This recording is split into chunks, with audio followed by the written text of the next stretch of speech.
Valley Center Hornets, and your Hornets faced off against this Trojans team, and last time they lost 39-36 in overtime. It was a tough loss to see, and this Hornets team is out for revenge. That's for certain with this one, and they were disappointed after that game. They're ready to go here tonight, and last game was really dominated in that first half by Emma Cunningham. She had 11 points in the first half and was 11 of the 15 points in the first half for the Andover Trojans. She's definitely the player to shut down here. First off here for the Hornets, Riley Ranzow. And first up here for Andover, number 10, Allison Day. And she'll start it off here for the Andover Trojans. She didn't do much in last matchup with the Hornets. Next up here, an all-around player, but really excels on the defensive side of the ball. That's Kylee Johnson, number 4. And here's number 11, Mallory Wolfson. And when Cunningham dominated, she backed her up in that second half with 4 3-point shots that she just absolutely drained. That was incredible to see, and another player to watch out for. Next up here, another shooter, number 14, Abby Wolf for the Hornets. And here's number 20, Kate Ralston for the Andover Trojans. Going to be a solid post player. And the first post player for the Hornets, number 20, Olivia Needens. We're playing a little bit of forward short corner type position. Player to watch out for. And here's Kylie Forney. This Andover team has a lot of big players, a lot of people in the paint, which will be interesting to watch. Rounding off the Hornets lineup, one of the most influential players of the game, that's Cassie Kinneberg. And on the other side in the paint, it's number 33, Emma Cunningham. And we saw last time this will be a battle of the posts. If you can win the post game, it can be a really fun game for your team. And that was one of those things, is it was inside-out game when post wasn't working. Early in that first half, in the first quarter, it was primarily dominated by the paint. That was the team who was winning the scoring in the paint was winning overall in the game. But then later I saw a little bit in the second quarter and more so on in the third quarter, and that was really the kick-out game. A lot of the players would get the ball inside. You try to drive the ball. It didn't work, and so because of that, you were able to kick it out. And we saw a lot of three-pointers made just because of that. And the team right here who wins from the tip in the paint, that'll be the biggest thing for this team. But then you have to be able to go around the arc after that and be able to knock down those three-point shots, which we've seen this Hornets team do time and time again. We'll see if they can do that here tonight. And the tip bobbled around and out of bounds will be called in favor of the Hornets. So they'll get it started off here in the first quarter. Here's Riley Ranzow. She'll set up a play up top. Over to Abby Wolf, back over to Ranzow in that corner, and they're just looking for that inside game again. As I mentioned, that's going to be the most influential part. They're not even bothered to get up close to the three-point line because they know that right now it's not going to affect anything right now. 3-2 defense here from Andover. Back and forth between the points, over to the corner to Dawson. Works her way out of a trap. And they're taking their time with this offense. We've seen this Hornets team as a team who loves to set up that half-court offense, and when they can do that, they really dominate on the offensive side of the ball, but they're clearly trying to slow down the pace, get that pace to what they want it, and control it in this game. This possession almost already taken a minute, and around it goes. Taking their time, finally a shot fired off by Abby Wolf. Nothing there, pushing the pace here is Mallory Woolston. Lob pass on in transition, and it goes nowhere. And Hornets fans arguing the call. It would be called in their favor. They'll set up a full court offense here. Ranzow bringing it down. She'll set up the offense up top. Yet again taking her time. As we've seen this Hornets offense, the one weakness to that half-court offense has been turnovers. So when they are able to protect that ball, it only leads to good things, as it should. Over to Wolf. Just taking their time. And right now, this is really just a setup for later in the game. They're trying to get something inside with Needens in that high post elbow type area. And they can figure that out. Then it can lead to more production or later in the game. A put back there by Kinneberg, nothing there. And so here comes Woolston. Pushing the pace here. And Andover will set up their offense. Up top here is Forney, and over to Woolston. Inside high post, Cunningham, and her pass is intercepted by Needens. Here comes Riley Ranza. She'll set up the offense once again. And right now the Hornets just looking to break the ice on the scoreboard. Looking to find something to get rid of these goose eggs. Trying to find some source of scoring. As we've talked about, their defense has really been stellar on the offense. 9 points between 2 quarters in the last matchup between this Andover team. And their failure in that game was not being able to produce on the offensive side. We'll see if they can do that after this timeout.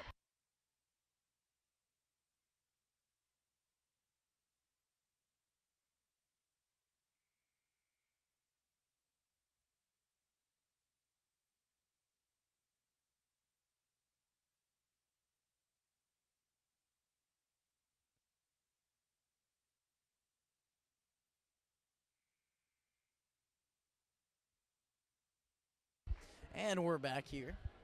5:42 remains in this first quarter. Riley Ranzow to set up the ball up top. Setting up that play. Over to Needens. Back and forth it goes between the points. Inside to Kinnenberg and back out, looking for that kick-out game, and it works there. Kylee Johnson grabs a 3-point shot. And Kinnenberg gets that assist. We saw that a lot last game, or in last matchup. As I've mentioned, inside out over to the corner. Woolston way off the mark on that shot. Boarded by Needens. And they'll say it's off the hand of Day, out of bounds, so your Hornets will set up. Here comes Ranza. Taking her time. 5 minutes remaining in this first quarter. Over to the corner. Swing pass around to Kylee Dawson, and a lot of off-ball movement from this offense. We've seen that's something that's produced success here in this season, is that off-ball movement. When they can find that, it gets players open, allows for open shots. Right side baseline drive, looking for Cunningham, and she won't grab the bucket. And going up there, that was Ralston. She's fouled in the process. 4:38 remaining in this first. Abby Wolf gets a foul. And that's one of those other things I forgot to mention. There wasn't a lot of fouling in last game. 5 fouls in the second half, 3 in the first, and that was both teams combined, so something to watch out for. Though there was a lot of aggressive play in that game, it was very controlled, very contained, and they didn't foul quite often. Good board there by Kinnenberg. An outlet pass to Ranza, so she'll set up the offense up top. Taking their time, two players in the paint. And they're looking to expand that with Needens going to the high post around a pick and roll off ball. Finds Kylee Dawson in the corner, and she'll grab her second bucket of the night, both on 3-pointers, and she leads the Hornets in scoring at 6-1. Around the arc it goes. High post pass is denied by Dawson. Here comes Ranza setting up the offense. She'll take her time yet again. And they've really set the tone for this game. Hornets don't get to set the tone, set the pace quite often, but when they do, they definitely succeed. Kick out pass, Ranza looking for Kinnenberg. And she's triple teamed, kick out pass. Wide open shot there from Ranza, and she'll nail it. And Ranza's scoring ability has clearly improved over the past couple games. She had 4 straight threes in that last game, an incredible number. And she doesn't shoot very often, but when she does, she nails it. It's incredible to see, and her scoring has numerically improved throughout the course of the season. She'll grab a board on the defensive side of the ball and set up here on the offensive side. Bounce pass over to Dawson, inside to Kinnenberg. Off the mark, and she's fouled. And so she'll be going to the line. Cunningham's going to get a foul.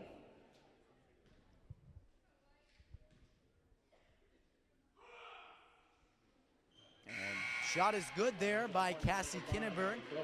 Checking into the game here for the Andover Trojans, Chloe Christensen and Brooke Ebby. And then in for the Hornets, Ali Koash and Kanissa Meyer. Second shot here from Kinnenberg. And it's through. So she'll grab 2 buckets and extend this lead to 10. A margin that the Hornets love to see. They haven't seen it much here this season, but when they find it, they definitely take advantage of it. Swing pass around the arc. Inside, and Cunningham has been absolutely shut down. And that's been attributed to the defense there by Kylee Johnson. Forced 2 steals on the game. Back and forth between the points. Lob pass inside.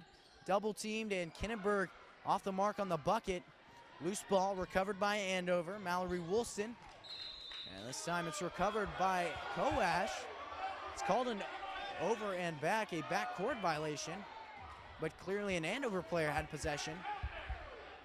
Coach Freeheim and company is definitely mad about that one, and rightfully so, but instead it will be Andover ball over to the left side, short corner. As we talked about, that's going to be a big place. And this Hornets team is just jumping passes left and right. We talked about it over the course of the season. When they find their success on the defensive side in that zone defense, they're almost reading the passes before it happens, and that leads to success. That leads to intercepted passes per se, and they've done exactly that tonight. That's why their defense has succeeded. Off the mark, a turnover off the hands of Riley Ranza, and a needed timeout here by Andover. 2:14 remains in this first quarter, and we'll be back here at Hornet Studios after a short commercial break.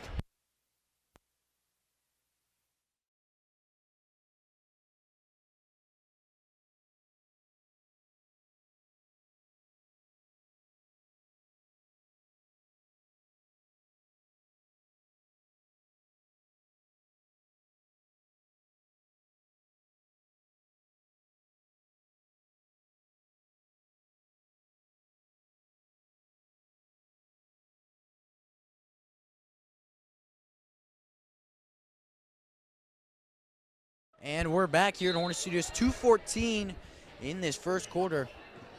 We'll see what the Hornets can produce after that timeout. A needed timeout by Andover. They need to regroup, and that's obvious from the tip. This Hornets team has just outplayed them aggressively. Off the mark from Cunningham, a shot she typically knocks down. Here comes Ali Koash in transition, and rather she'll slow it down. Woolston loses handles on the ball after a steal. Pushing the pace is Dawson, off the mark, tipped off the hands of Cunningham. 1:46 remains in this first. Sideline inbound. And it will be Koash to throw it in. Checking in here for Andover, number 25, Kylee Forney. And Cunningham checks out. She has clearly not produced the numbers she typically does. And Hallie Britton checks in. A typical starter for the Hornets, but didn't get the start here tonight. She'll lead the way up top, setting up the offense. One thing we haven't seen much of, and we typically see a lot of from this offense, is the pick and roll. It seems to work to perfection a lot of times, but it hasn't happened here tonight. But still the offense is dominated, and so that's something you got to wait. And then when your offense does get shut down at some point, then you can start pulling that pick and roll out of your playbook. A good strategy by Coach Preheim. Here comes Britton after the board. Left side drive by Koash, looking for a jumper. Nothing came of it. Dawson with a miscommunication between her and Britton. Another turnover. And as we've mentioned here on this stream, turnovers have really killed the Hornets in a lot of good positions. They put themselves in a lot of good positions, but offensively there's been a lot of turnovers, and that's been the margin. That's been the difference in a lot of their losses. Here comes Andover's offense. Inside and out it goes. An open three-point shot off the mark. And foul there. Allison Day shot it, and foul on Kanissa Meyer. Only the second team foul through this quarter. Allison Day to shoot 3 free throws.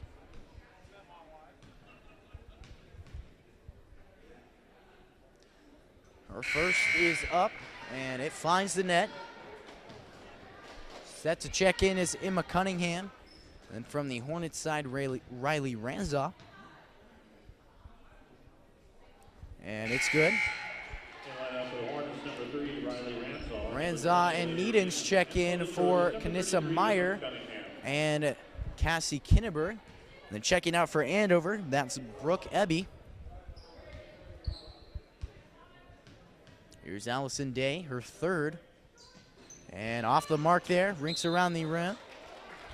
And they'll say it's off the hand of, that's Rouston. And so out of bounds it goes in favor of your Hornets. Here comes Ranzow setting up the offense. Looking to get a last-second bucket. That's something they did right before halftime in this last matchup. They were able to find that last-second bucket, and it carried their momentum into that third quarter where they completed on the offensive side, or on the defensive side, excuse me, but they weren't able to carry that halftime locker room momentum into the offensive side. That's been one of their struggles so far. It's carrying momentum. That can be a big difference maker here tonight. Over to the wing, guarded by Ali Koash. Around to Ralston, setting it up top is Day, finds Cunningham, and a Euro step off the mark. Boarded by Britton, she'll push the pace, finds Koash. And rather they'll set it up trying to find the last bucket of this quarter. Over to Dawson, and they'll take their sweet time. Over to Koash. And here's to Needens. Allie Britton, last second three-point shot off the mark. So after one quarter of play, your Hornets lead at 11-3, but we saw in last game, one of the problems was carrying momentum in between.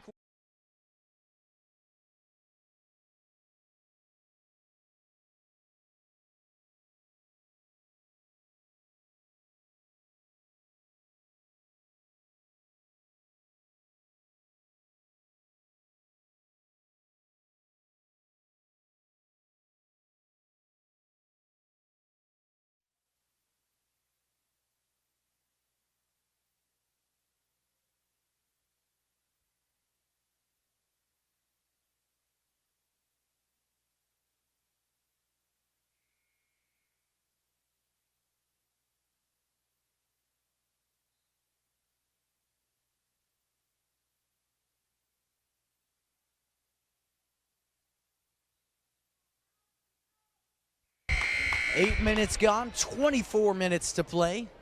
And your Hornets lead 11-3 after one quarter. Andover to start off with the ball, and this could clearly be a regrouping quarter here for them. We saw the Hornets dominate in that second quarter of last matchup, but Andover needs this right now, and if it doesn't, it could get out of hand, and out of hand fast. An air ball off the mark. This will be a Hornets ball. A chance to set up their offense into the second quarter. A chance that could help them dominate throughout this game. You get it done in the first half, and that can be huge. Over to Needens. And around to Britton. And Needens has really shown off her ability to play anywhere on this basketball court, as we've seen more of a forward-type position, but can even play up top as a guard, as we're seeing right now. She can play everywhere on the court and adds a lot of value to her team because she can play inside as a post player, but can play as forward and guard as well. And that's why she's getting the start here tonight. She's got the past couple starts. Ali Koash, corner three off the mark. And so it'll be Andover ball. Leading the way here is Woolston. Today, lob pass into Cunningham.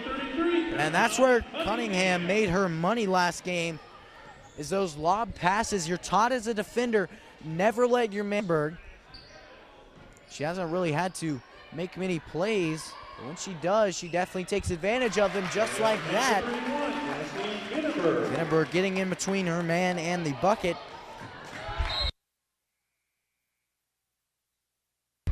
And as we've said, that only leads to good things. A turnover there.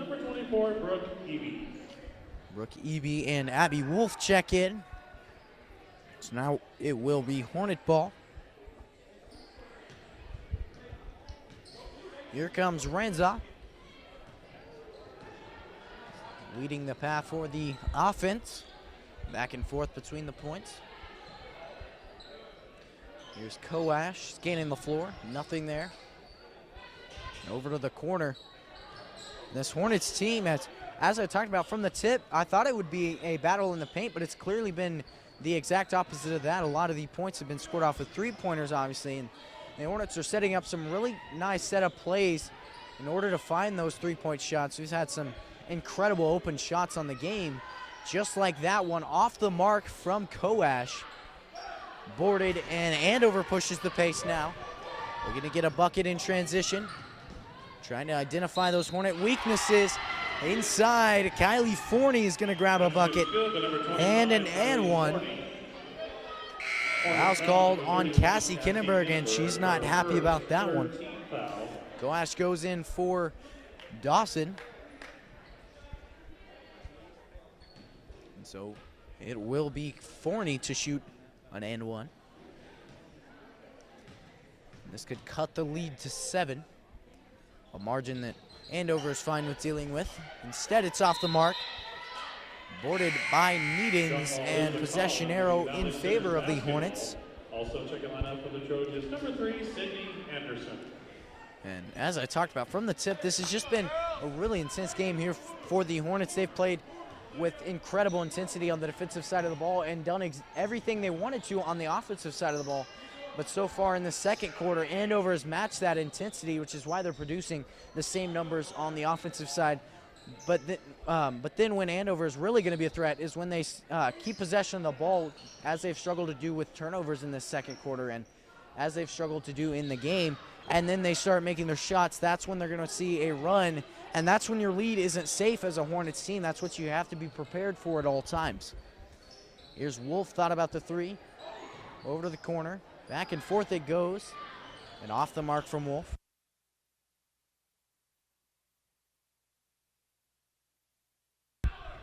Boarded by Kinnenberg. Here comes Andover. Woolston pushing the pace. Around it goes. Day with a drive. It's denied by Dawson. Kick out pass there. Over to the wing. In the corner. Here's Anderson.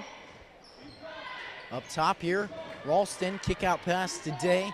Swing over to Woolston. And finds the shot. It's there. As I said, you're going to be in danger once they start hitting those shots, as it shows. And here comes Ranza leading the offense. Around it goes. Pass from Dawson. Getting that offensive movement set up. Inside to the elbow, kick out. And off the mark from Ranza.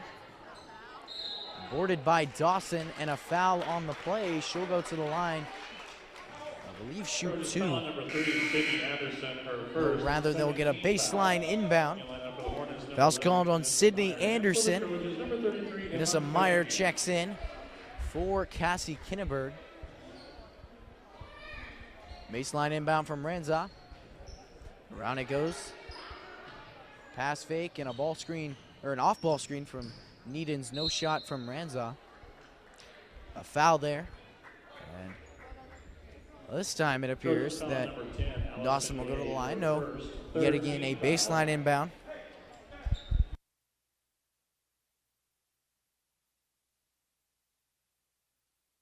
And a good play there by Needens. Off the mark though. Boarded, and Woolston pushes the pace. And a bounce pass over to Anderson. Looks to put up something. It's intercepted before anything happens by Ranza. She'll push the pace over to Dawson. And now they'll slow it down. They haven't communicated exactly like they wanted to in this quarter. And that has led to a lot of turnovers, which we've seen has been the downfall of this Hornets team. Up top to Wolf. Inside for Needens. And a triple team presence in the paint. So nothing happens there.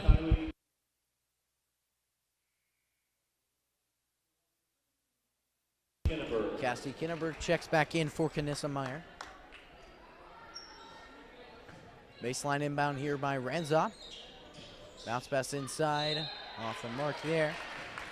But rather, Kinnenberg will be fouled. Brooke Eby there, called with the foul. Kinnenberg with a shot. And off the mark there. She'll get another opportunity here with 1:20 remaining in this first half. And nails the second one. Leading the way is Wolfson, 2-3 defense from the Hornets. And something that really has surprised me in this game about Andover is typically against a 2-3, you try to attack the high post, which is, typically the weakness, and try to draw Kinnenberg out of the paint, but we haven't seen any of that. That's something you have to be prepared for in the second half. Foul there on Needens.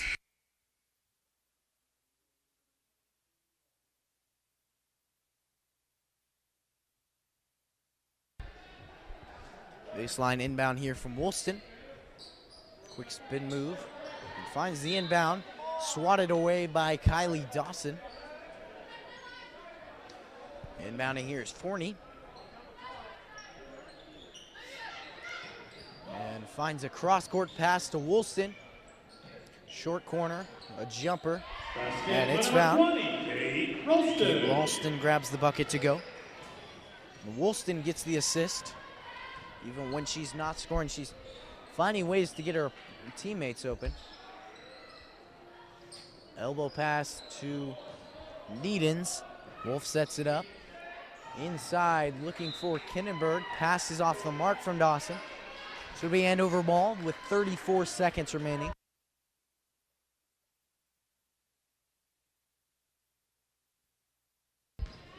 Up top is Woolston over today. Inside, kick out pass once more. One pass away and nothing there. Looked like a charge there, nothing called. Cunningham finds the bucket. And she's had 4 points on the night, not her typical performance. Time waning away, 5 seconds. Inside for Kinnenberg, she's blocked. And a last second heave. Clock hits triple zeros, and this game is a lot more interesting than it was at the end of the first quarter. 18-16 your score after 16 minutes of basketball. And we'll join you back here for the second half. I'm Caleb Rose, and we'll see you then.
Trojans made it an interesting game. One quarter play, it was 11-3, and now it is 18-16. That's something we saw with the last matchup against this Andover team, was consistent basketball.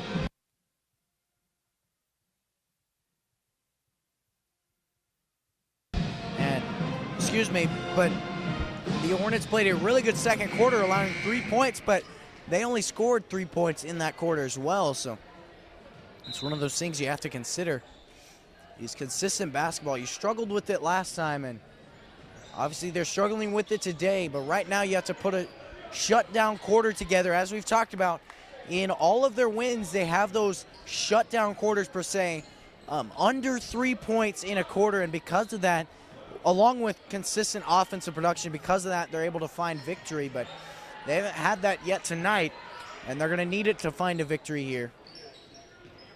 One thing to mention was the three-point shots. It was almost raining in here tonight with the three-point shots. It was incredible to watch, and your Hornets are shooting at an incredible percentage from around this arc tonight. That's great to see. Right now you got to pound the paint. Early in this game, set the tone, or early in this half, excuse me, set the tone for your team and slow it down. Pass off the mark from Abby Wolf. Leading the way here is Woolston. Up top here, Forney around. And the Hornets yet again running that 2-3 defense. We haven't seen Andover attack any of the weaknesses yet. And a foul there. Foul is called on Emma Cunningham, her second. First team foul. Hornets were able to get her into foul trouble last time, but have yet to find that. Neither team has found foul trouble from their opponent. Around is Abby Wolf, over to the corner for Needens. And an interesting strategy, a 2-3 defense, or a 3-2 defense, excuse me, from Andover. And with how many corner threes they've been hitting, this Hornets team has been hitting, you'd think that they would have switched by now, but clearly it has not happened. It does match the two postman archetype that the Hornets are running, though. Back and forth between the points. Over to Ranza. Needens over to Ranza again. Kylee Dawson inside, loses handles, and out of bounds it rolls. So it will stay Hornet ball, this time from the sideline. Into Wolf. Over to Ranza, and she'll set up a play. Over to Dawson. Back around the arc it goes. Dawson finishes her cut and then grabs the pass on the wing. And Preheim pretty annoyed about that turnover there. No, it's called in favor of the Hornets, rather. No points scored in this third quarter thus far. 2 minutes have passed. 5:45 shows on the game clock. Ranza sets up a play.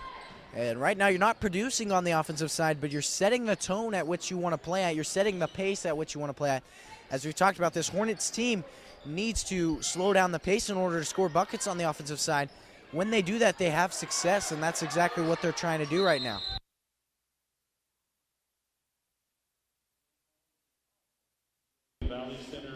So yet again, it stays in favor of the Hornets, this time through a jump ball.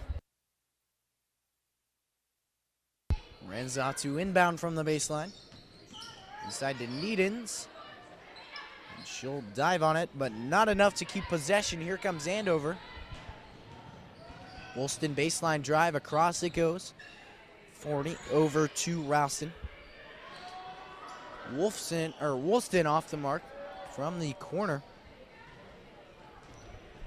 No points scored, 5 minutes show in this third. Wolf looking inside. Dawson looking around the arc. And yet again, typically when the Hornets win ball games on the offensive side, it's because they're moving. They have a lot of off-ball movement. We haven't seen that in the second half, which is why the offensive production has been limited. comes Rouston over to Woolston. Around the arc it goes. Inside. And a good bucket there by number 20, Kate Rouston.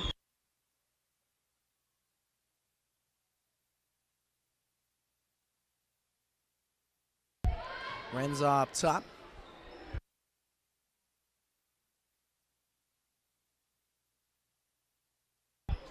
Wolf over to Needens.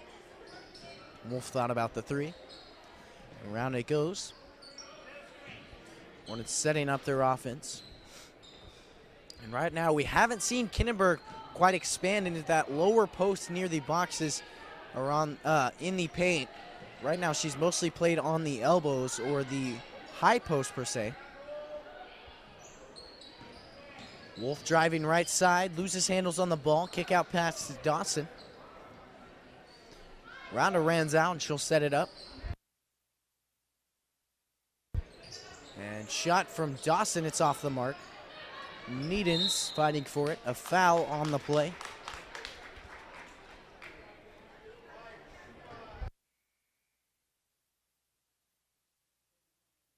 Checking in here for the Hornets is Allie Koash and Olivia Needens. 18 all your score. With 3:24 remaining in this third quarter. Full timeout here by the Hornets, and we'll be back in just a minute.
And we're back here in Hornet Studios. 18 all your score. Over to Koash. She'll look inside, but rather take it out. Back to Koash again from Dawson.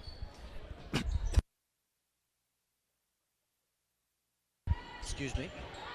Over to Britton. Around it goes. Yet again, toying with the pace as much as they can. That's their goal. And inside, off the mark.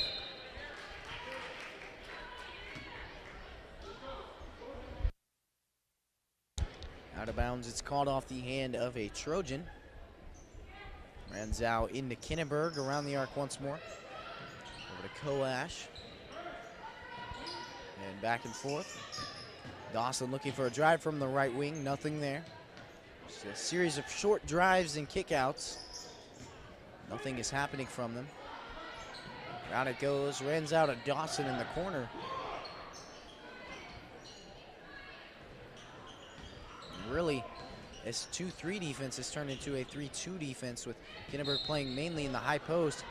She looked to make a post move, but rather was fouled. So, inbound from the baseline. Cunningham's third.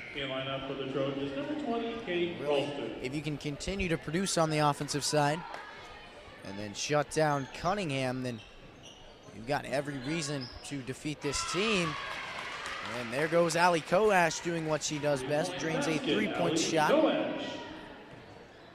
It's Kinneberg's third assist on the night. Inside driving. Bounce pass over and finds nothing. Loose ball intended for Anderson. Here comes Koash, and she'll get the bucket and an and one opportunity. Trojans foul. Fouls on Anderson. Her second, fourth team foul. Back to lineup for the Koash Trojans, will number go 11, to the Mallory line. Woolston. Number Get an 25, and one. Kylee Johnson.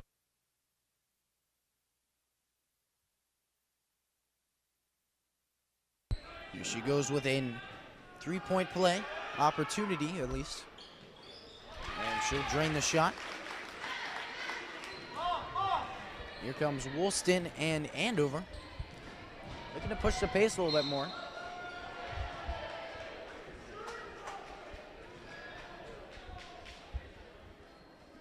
Two shots to come after the foul from Britton. Number 10, Holly Britton, her first team foul.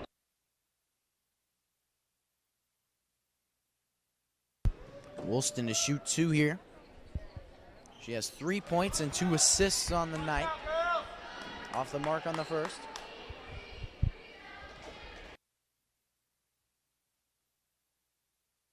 And the second one reeks around the rim. Nothing there. Here comes Valley Center. 6-point lead now. You go on a long run, and now you're looking to cap that momentum with a big play. Try to find something to get a long run started rather than just a normal one. You got to be able to shut down on the defensive side, but more so, as we saw in that last Andover matchup, produce on the offensive side. Only 2 points here from Andover, nothing there. And so here comes Allison Day. Pushing the ball down the court. Here's Woolston. And has time, creates her own space for a 3-point shot, but nothing there. Kanissa Meyer and Olivia Needens check in for Kylee Johnson and Cassie Kinnenberg.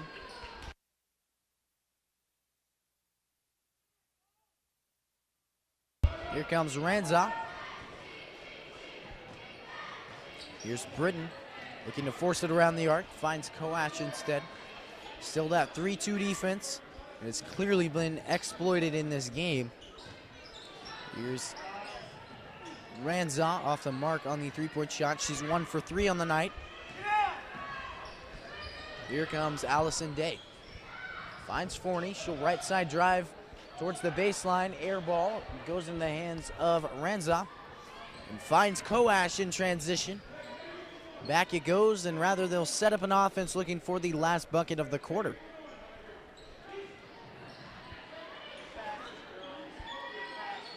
Koash with a pump fake. 20 seconds remain. Over to Britton.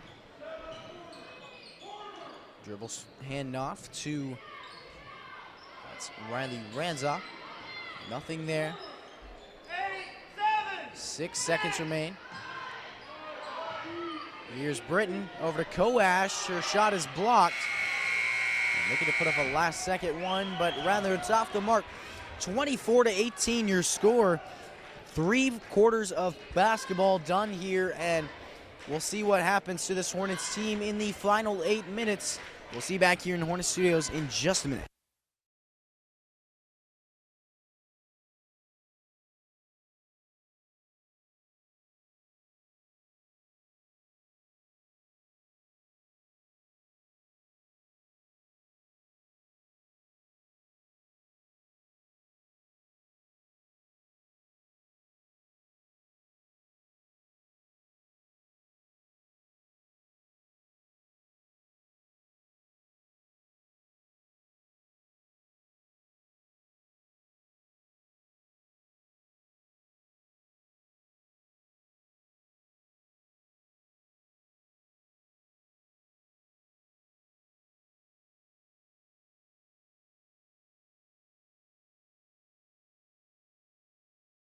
Last matchup, but it did not lead to anything. As we've talked about multiple times by both teams, both varsity teams, no lead is safe. And that has to be the mindset going into this 4th and final quarter. You have to keep pushing. Content is your worst enemy, and so you have to keep pushing on both sides of the ball. Keep playing aggressive basketball. Out of bounds there. Looking to inbound is Woolston for Andover. For a lob pass in. Finds nothing there. Over to the corner. And shot is up. It's good. Woolston finds her second three on the day. And speaking of Day, Allison Day finds her third assist. Needon's looking inside, rather backs out, and she's fouled in the process. Fouled on Mallory Woolston. Her first foul. Abby Wolf checks in. Needon's to inbound from the sideline. 7:30 and ticking away. They'll set up an offense with only a 3-point lead after that influential shot. Around the arc it goes, and Abby Wolf off the mark. Foul on the play. Yet again, or this time it will be against the Hornets. That's going to be on Renza. Leading the way here is Woolston. She'll set up the offense up top. Around the arc it goes. Lob pass inside, and that's over the hand of Ralston, out of bounds. As I talked about, turnovers have affected both of these teams, but it's really affected Andover of having any lead here tonight. They've struggled with turnovers, as have the Hornets. Over to the corner. Ranzau is fouled.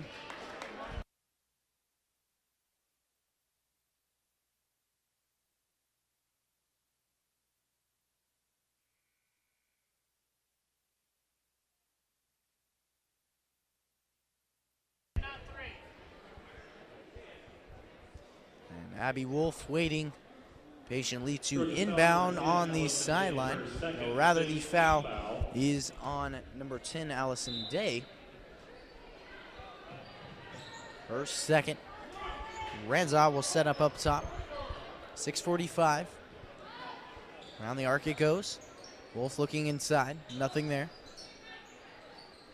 Finds Needons. Now to Koash. Lob inside. Kinneberg off the mark just barely, but she won't get the bucket. She's had 7 points on the night. Not her typical performance. Woolston looking inside. Can't find anything there. Around the arc to Day. High post, kick out to Cunningham. And does what she does best, short corner shot, but this time it's off the mark. Boarded by Koash. Here comes Riley Ranza. Ranza leading the way. Guarded in a 3-2 defense, excuse me. Wolf back to Koash. Around it goes. Here's Wolf looking for that off-ball movement that the Hornets are so successful with. And there goes to Needons. Her pass is denied. Back out. Renza and Wolf thought about the three, but closely guarded. Here's Koash. Bounce pass over to Wolf. Short corner. And back out, an open shot there from Koash, but she decided not to take it. Off the mark there. Gives it up for a better shot, but that time it's off the mark from Ranza. Hasn't had the typical shooting night she does when she attempts a lot of shots. Baseline drive and snagged there by Kinneberg. There's been no scoring in the course of about 2 minutes. Koash drives in, grabs a bucket. On the baseline drive, finds exactly what you want to see to break the ice. 30-second timeout. We'll be back here in just a minute, back on Hornet Studios.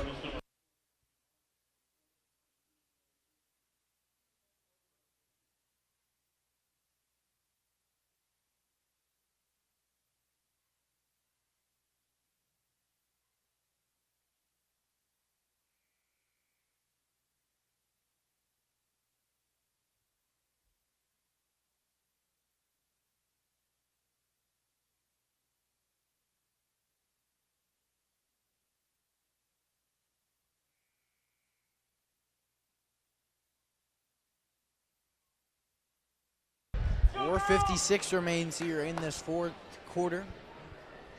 And a very influential almost 5 minutes in this game that could lead to the course of this Hornets season. They've played incredible against some good name schools recently being Hutchinson, where they won 32-30 in overtime and beat Goddard as well. 3-point basket. Mallory Woolston pulls up, creates her own space, and she'll get her third three-pointer on the night. Here comes Coash over to Dawson, yet again slowing it down.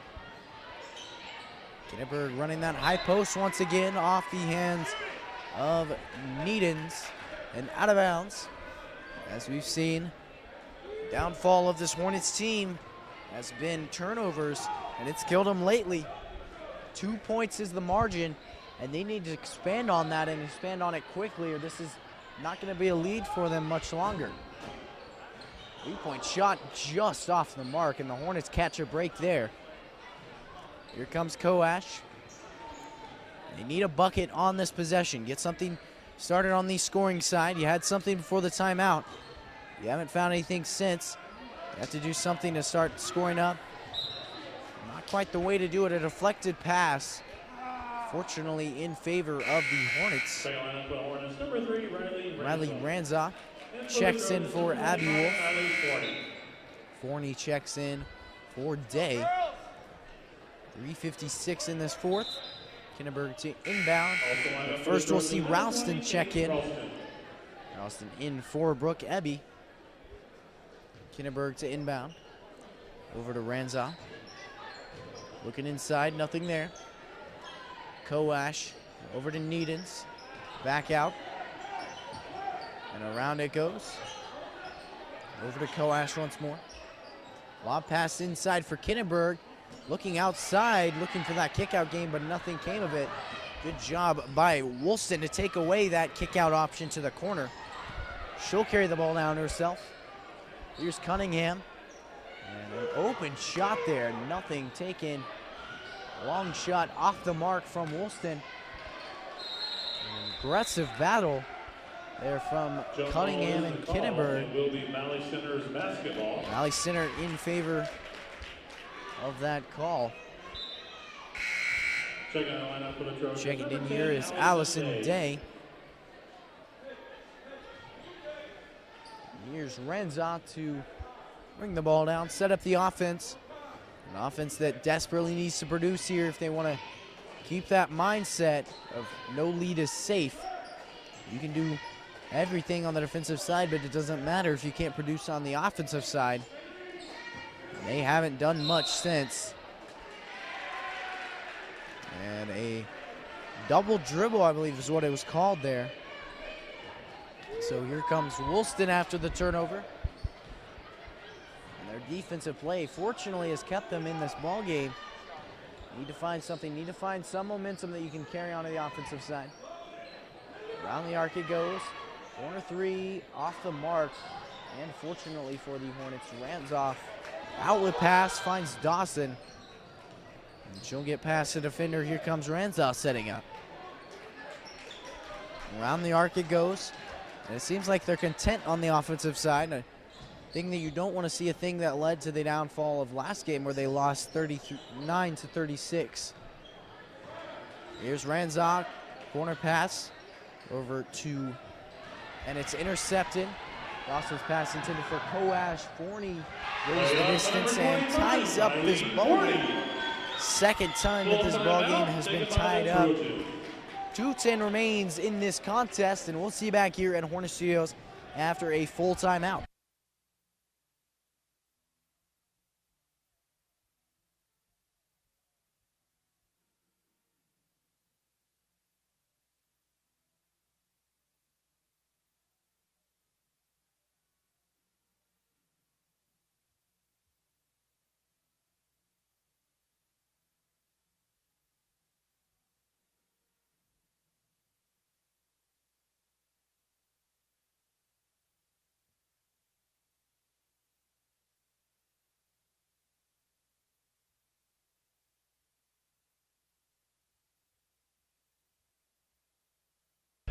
.210 remains in this contest.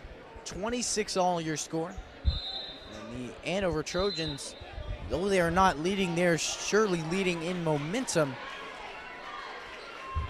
The Hornets have a possession to end that, or at least attempt to end it. And you need a formidable shot attempt here. And you can't guarantee that it goes through the hoop, but you need something, a solid something to do on the offensive side.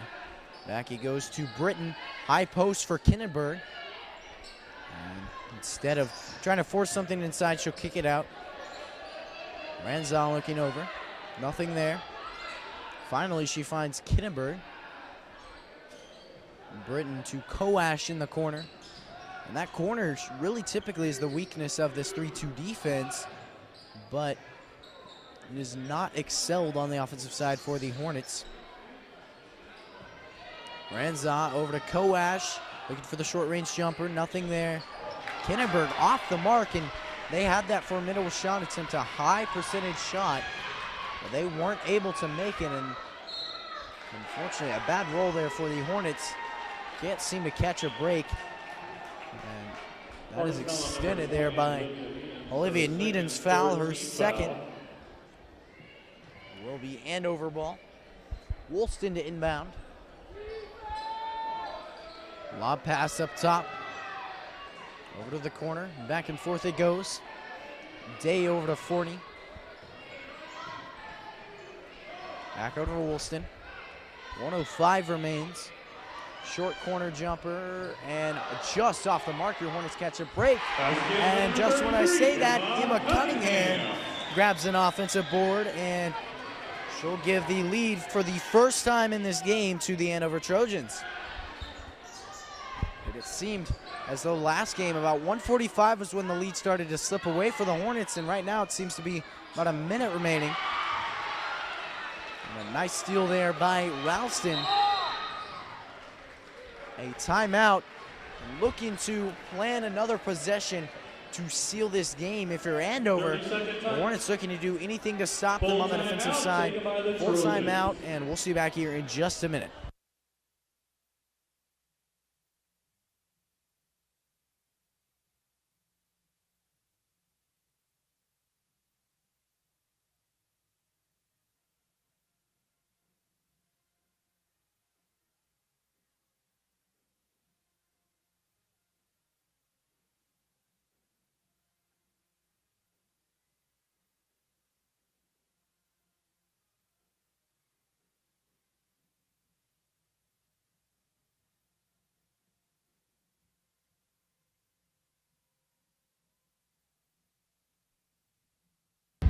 .35 seconds remain, and a crucial 35 seconds deciding this game right here.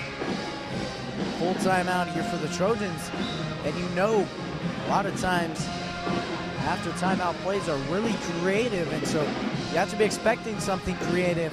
You know this 2-3 defense has been their go-to defense to shut any team down, and so that's what you have to go to here.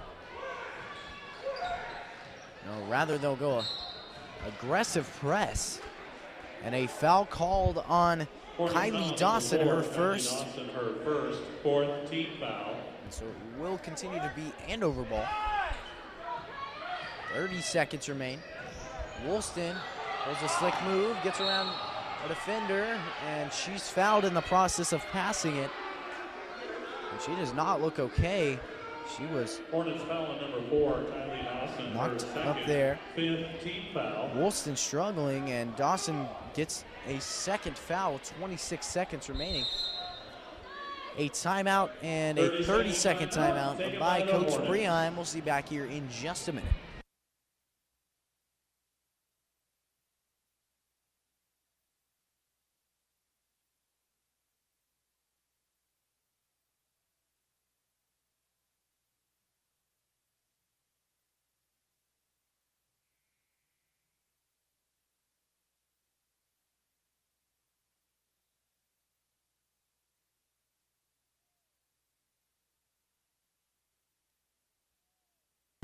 And we're right back here after a short 30-second timeout. 26 seconds remain in this fourth quarter. Will be Andover Trojan ball. An aggressive press, denying anything inbound. And timeout. full timeout Full by timeout Andover. taken by the Trojans. That was a really good display of force there, but you have to do the same thing again. Andover's now out of timeouts with 26 seconds. It's what you want to see. We'll be back here in just a minute.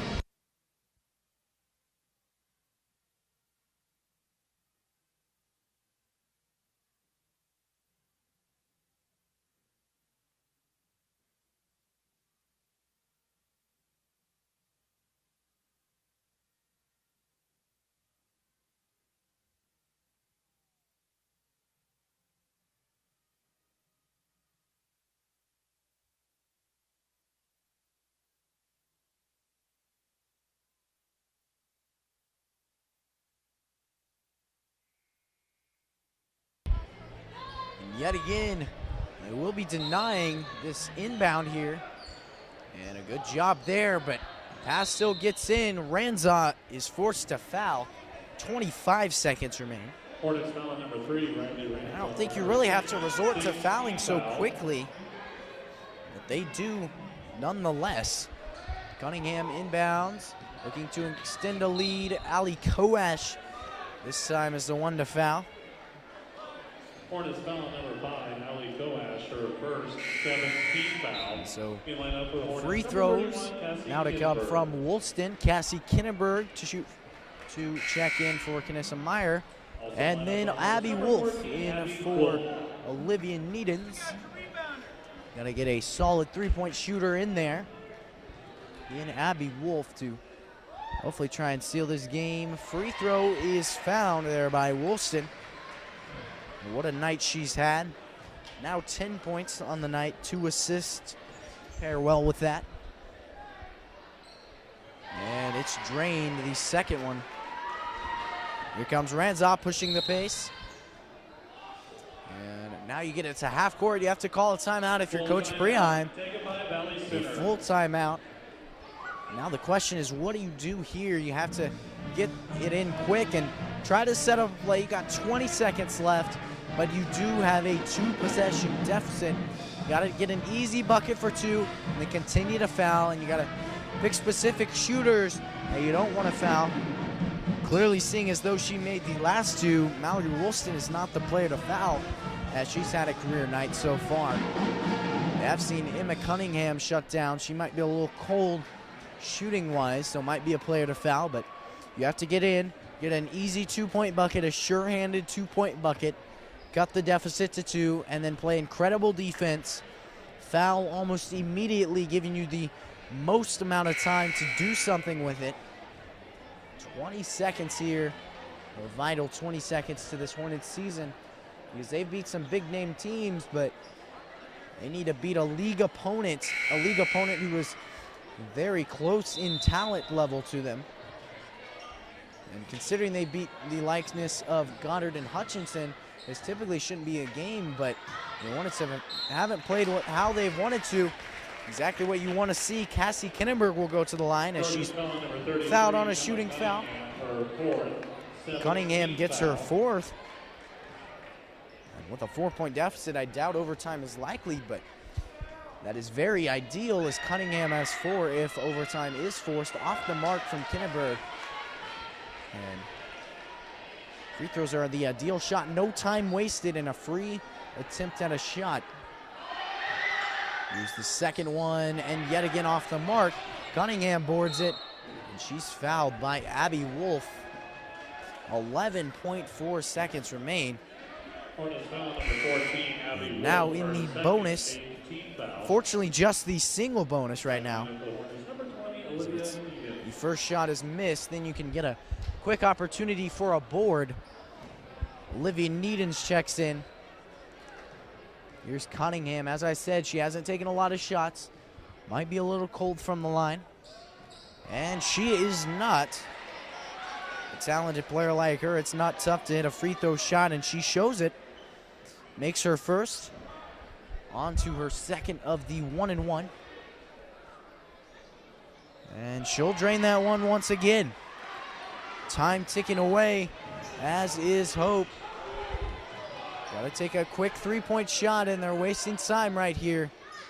Off the mark from Koash. And that right there is going to seal it.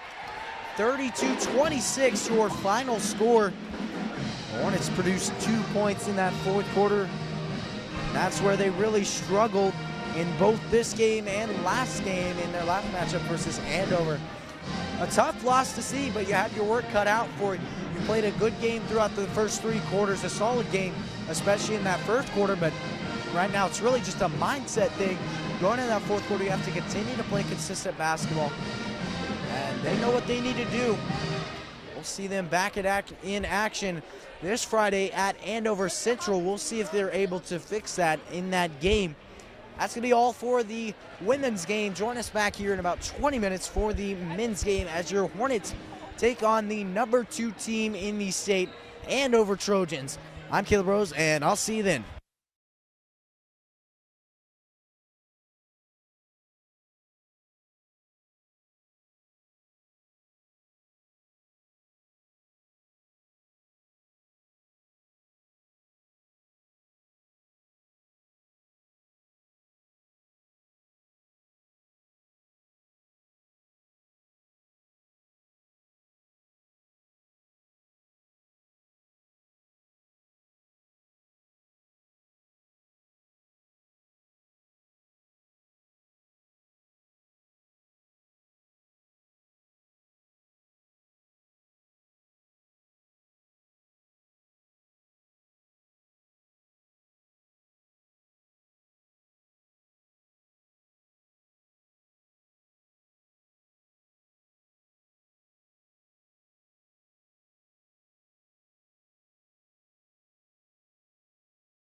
Because that ended up in a blowout.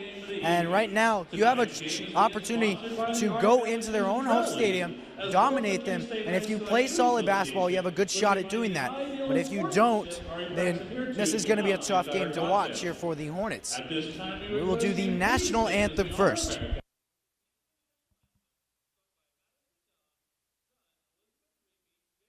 Ashlyn Wheeler, Sailor Milton, and Grant Phelps.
And we're back here. That was the national anthem sung by a mix of Andover high school students, and it's not quite the same as the loud and proud Valley Center Hornet Pep Band, but you got to deal with some of those things, changing stadiums here, and here are the starters. First off for the Hornets, number 2, Eli Isaacs. He's going to play a lengthy role in this defense, forcing a lot of turnovers. And here's Caleb Gaddis, one of the 3 impactful of this class of juniors on the Andover Trojans team. Here's Jacob Byrne, active shooter in the building, and he's going to play a big role around the 3-point arc tonight. Here's Jack Johnson, nationally renowned phenomenon. As a junior, he's averaging 19 points a game. And if there's one guy to shut down, it's that man right there. And it really just brings the floor to life when he goes on. It's number 20, Gabe Phillips. And here's Isaiah McCory, has yet to attempt a 3-point shot this season. Still, he's a very aggressive driver, knows how to finish, very crafty. Here's Ray Flora, student body president, and brings a needed leadership role in a tough game like this. Jack Taylor. And here's Jack Taylor, not a big name for the Trojan teams, but a solid role player, another one of these juniors. And when you see him, you can't help but ask, how's the weather up there at 6'9"? That's Braden Gray, towering over everybody in this stadium. He's going to play a big role in this game. And his competition in the post is 6'4". That's Harper Jonas. And one thing to mention, Austin, is not only can he play in the post, but at 6'4", he can play around the arc as well. He's an incredible 3-point shooter. I believe 37% is what it is around the arc. Just incredible numbers for a postman, and that's something good to see. It will be a big game here tonight, obviously. You're going in, you're setting the tone for the second half of your season, and you're looking to get into state. You could very well do that here. 9 games is the goal. They have won 8, and this right here would be an incredible win, a statement win for the rest of the season. Well, Caleb, this Andover team is 16-0 for a reason. They play solid basketball. They don't give the ball up. So, like we mentioned in that first matchup, the Hornets are just going to have to score on nearly every possession if they want to hang with these guys. And then on the defensive side, they have to be able to get stops. It's going to be hard to do. There's going to be a lot of defenses that will need to be run, especially if things aren't working. But the Hornets have to be able to adapt and overcome if they want to beat these guys. It was Jacob Byrne who missed on his first shot after trying to get around Jack Taylor on the other side. Inside, Maya Corey over to Gaddis. Gaddis inside. And 2 early points for the Andover Trojans. And Caleb, the Hornets have played pretty good in this gym in the years past. They come in and they get things done, but they have not seen an Andover team, and quite frankly, I don't think they've seen a team this caliber in many years. So the Hornets are going to have their hands full tonight, and they have to be able to at least make it closer than what they did in last matchup, just to try to get things rolling. And like you said, this is the part of the season that matters the most. Right at the end, if the Hornets can catch fire, it's Isaacs with the ball up top. Well, that's one of those things is this Andover team has known from getting the high-paced offense, getting high-paced everything started from the tip, and that's clearly what they've done right here. They play high-paced basketball and never look back. They've done that in each of their 16 wins, and so you've allowed them to get a little bit of momentum here in the early going. You have to find some way to shut it down, because the second you give them any bit of traction with momentum, they're going to take it and they're going to run with it, and this game is going to be over before you know it. Well, Caleb, this Andover team has shied close to 90 points in a game multiple times this season. They've scored 85 plus many times, and that's one of the reasons they play transition basketball, and Jack Taylor hits the three-point ball, and it's an early 5-0 lead for the Trojans. Here's the Isaacs on the other side. I had mentioned the Hornets play really good in this stadium in the past years. Well, it's a loud stadium, Caleb. There's not a whole lot of fans, but the students is really what makes it up. They're supporting their 16-0 team. And a steal right here, Maya Corey down the floor. It's an early 7-0 lead, and the Hornets have to take a timeout with 5:30 left in the first quarter. We'll be back in action when play resumes.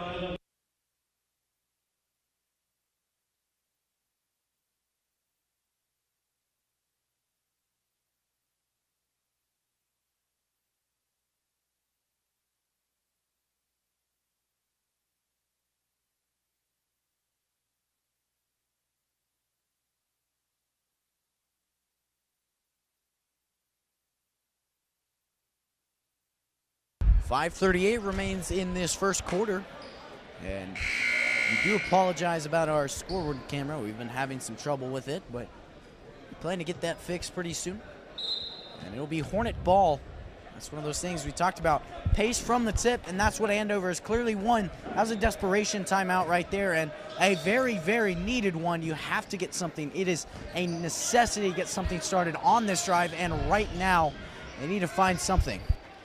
Well, Burns tries to do that by taking a three, but it was off, and the Hornets still have not put up a single point. It's a 7-0 lead. Gaddis, who runs the point most of the time for the Trojans. One thing about Gaddis, didn't play much his sophomore year. Then this year as a junior coming out, and he's a starting point guard. And Jack Johnson can handle the ball too, and really everyone on this Andover team can handle the ball, as Harper Jonas misses the three right there. But all these players can handle the ball, and the Hornets are going to have to stop someone on each possession. It's going to be tough to do, but if any team can do it, it's this Hornets team. That'll be a foul called on Mason Burns, as he was just going for the ball on the loose ball, and it will be Trojan basketball. Isaac's going to put a little pressure on Gaddis. Well, and that's one of those things. Caleb Gaddis has dominated since he played for the freshman team, dominated last year for the JV team. And right now, this is a set of juniors right now for Andover. I believe 4 of these starters are juniors, and that's just an incredible junior class that you see. And one thing that really is the make-or-break thing for them is their ability to finish, as we just saw right there by Isaiah Mike Corey. But not only that, typically, I saw this last game a lot from Caleb Gaddis. His first step is just electric. He goes from 0 to 60 in the blink of an eye, and it's just insane to see. And so you have to be ready to go on the defensive side. You have to be on your toes at all times and prepared for anything. Well, there goes Isaacs getting his first points of the night, and it was an and one, so he'll head to the free throw line. He's trying to complete a three-point play in for the Hornets. We'll have number 5, Braden Dalrymple, and then along with number 33, Dessenberger. And then for the Trojans, we had number 10, Jackson Hurt, and number 4, Austin Henry come on. Austin Henry, a senior, got a lot of playing time his sophomore and junior years on this Trojan team. His senior year not starting mostly because of those juniors that you were talking about, Caleb. But, man, is he a valuable asset and role player off the bench for this Andover Trojan team. And Gaddis takes it inside right there himself, gets the easy 2 points, and it's an 11-3 lead for the Trojans. Well, that's one of those things, Austin. And we talked about how they're electric. Well, I love the 5-out spacing that they oftentimes run. You have 6'4", that's Harper Jonas, and he has the ability to spread the floor. And because of that, that forces Josh Essenberger, Brayton Gray outside. And so because of that, the Trojans are able to drive and have those triple gaps without any shot at being blocked by a big man. So because of Harper Jonas being spread out wide, that opens everything for their electric drivers. Well, Caleb, you talked about the first step of Caleb Gaddis, and it's really the first step of this whole team for the Trojans. So far right now, they're blowing by the defender, and they're getting easy twos. The Hornets got to fix their man-to-man defense right now if they want any chance of making this a game. Inside, Dessenberger blocks Gaddis, who tried to go up with his left hand, and the ball will go out of bounds underneath the own bucket. Dessenberger heads to the bench as Marion Pons will come in, and I think if you're the Hornets, this is what you're going to have to run most of the night. If Gray is in foul trouble and Dessenberger, and if they really just can't man-to-man guard, because everyone can shoot on this Trojans team, and they can drive too. That's one of the biggest things about this team. They may be able to score threes fast, but if they're able to drive on the inside, they're going to take that and do that. And we've seen that 3 possessions in a row, and the Trojans have scored all 3 possessions off of driving inside and being able to get the layup. Well, I'm almost seeing a need right now to double Jack Johnson, and clearly that could be a good strategy right there. You do zone defense, you give up a lot of good shots to open really good shooters. But you do man defense, and right there, Jack Johnson just isolated, or on the last possession, he was able to isolate Eli Isaacs, a typically really good defender, and was able to take advantage of him, get that bucket. So you have to put something on him. You have to put 2 heads on him in order to stop him. And I think that's the need right now on the defensive side. Well, we're going to have a timeout called by the Hornets. Coach Unruh going to talk things over with his team. We'll be back when play resumes with 2:13 left in the first quarter. It's a 17-3 lead for the Trojans.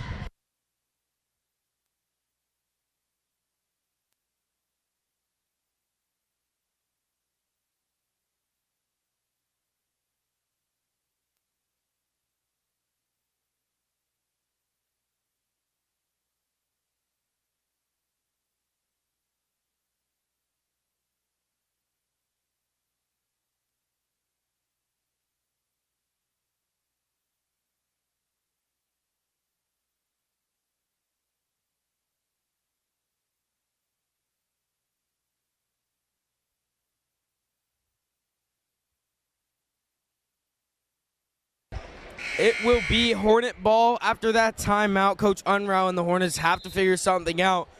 I like that small lineup they went with, Caleb, and really that's just to defend all these scorers, and they have to be able to stay in front. They couldn't do it right there, and this Hornets team looks a little frantic, looks a little gassed, and we don't usually see that out of them. So they have to figure something out. The game's not far from over. It's a 17-3 lead right now, but we know how fast the Hornets can score too. They're going to have to put something together on this possession. Well, that's one of those things right now. We're hardly all the way through the first quarter. Gabe Phillips gets a bucket there, but we're hardly through the first quarter. And if you're already frantic on both sides of the ball, then this is going to be one of those scores that you see and you kind of cringe at because it was just domination. You have to keep a calm, level head, and you have to find something to continue to shut down the scores on the defensive side, and then find some way to stop the bleeding on the offensive side. Well, Phillips couldn't make that 3, as it was a great job by the Hornets to push the ball. I think that's what they're going to have to do. They're going to have to catch this Andover defense on their toes. But again, it's really coming down to, can the Hornets stop the Trojans on the defensive side of the ball? Here's Jack Johnson, a 3 off the mark. Johnson, one of the best players in Kansas in the class of 2021, and so far when the Hornets have played him, he hasn't held up to his standard of what he usually does, but that doesn't mean anything for how much he can score and how well he can score. 39.8 seconds left, and the Hornets trail 20-5. In for the Trojans will be Maya Corey, number 13, number 22, Harper Jonas, and I believe it was 23, Jordan Lobb. Here's Phillips at the top of the key, off the mark from three. Isaacs missed on the putback attempt, and those are the buckets that, if you're the Hornets, you got to be able to put in the hoop. Here come the Trojans the other way. Well, I recently watched a video on the small ball lineup of the Houston Rockets, and I think that's what the Hornets are in need of right now. As you mentioned earlier, they need to do a small ball lineup because having a player in the post, trying to be tied to having a player in the post, can often hold you back on the defensive side of the ball. Right now, you have a lot of scorers, 5-out spacing quite often from the Trojans, and you're winning the size battle. So I'd say something that they haven't done quite often this season is take out Braden Gray or Josh Sessenberger, but I think that's what they need to do right now to prevent the space, or to prevent scoring on the 5-out spacing, and then also do something on offense with that 5-out spacing. Well, here's Jonas in the corner, and in and out right there, but to end the first quarter, it's 20-5. Hornets looking frantic, got to get something rolling in the second quarter. Can't go into halftime with a major deficit because we know that they could come out and put something together in the third quarter like they have done a lot of games this season. But it's going to be a tough one to try to come back against the number 2 Andover Trojans. We'll be back here on Hornet Studios at the start of the second quarter.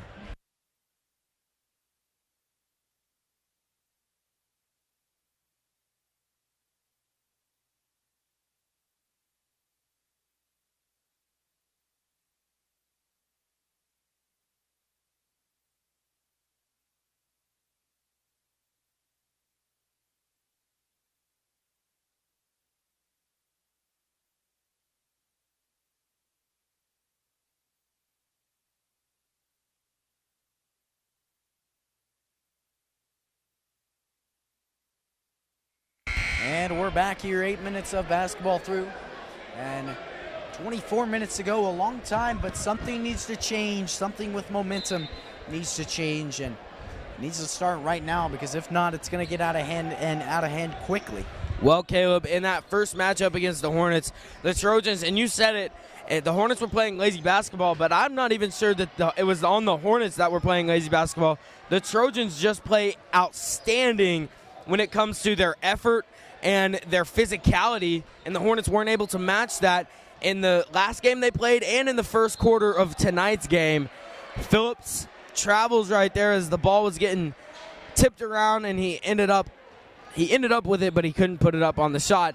Isaacs, an easy steal and an easy 2 points almost. The ball almost rolled out, and those are some points that the Hornets need to start getting, the little easy shots, Isaacs being the one that can steal the ball that easily. And then Gabe Phillips draws a charge on Caleb Gaddis. Gaddis, who was in foul trouble when the Hornets played him in their first matchup. Right here, he picks up his first foul, 2 fouls called on the Trojans, but it will be Hornet ball, and the momentum is slowly shifting as the Hornets have a chance to bring it within 10 on this possession, 11 if they make a field goal only. Well, that's one of those things. Nothing is set in stone right now, so you have every chance to make a comeback here. And you said momentum starting to mount in favor of the Hornets. But right now you have to set up something consistent that you don't have to throw up lob layups every single time. You have to set up a consistent offense. You have to set up a consistent defense. That's how you make a comeback. You don't just have luck and momentum. You have to set up something long-term on both sides of the ball. Well, the Hornets couldn't score on that possession. They had an opportunity with Gray on the inside and then Isaacs, but both of those attempts were missed, and then the ball went out off of Braden Gray's hands. Johnson into the corner, and that's Caleb Lobb, and Lobb with a 3. And everyone on this court for the Trojans can score the ball, and they can shoot threes. That's kind of been Andover's identity, is being able to shoot threes in years past, but now they're starting to expand their game, and this is why they are 16-0. The Hornets need to realize that. Coming the other way is Gaddis after the block. Johnson in the corner. Heat check off the mark. Gabe Phillips a rebound. He's going to push the floor fast for the Hornets. Well, that's one of those things. 2 assists so far on the night from Jack Johnson. When he's not scoring, he's not having a career night with 4 points so far in the game. And when he's not scoring, he's opening up opportunities for his teammates. Harper Jonas scores the bucket right there. Great assist by Caleb Gaddis in the corner. Burns, jumper, knocks it down. 25-9 our score, 5:30 left. And running the floor is Maya Corey, and the Hornets just got to get back on defense right now.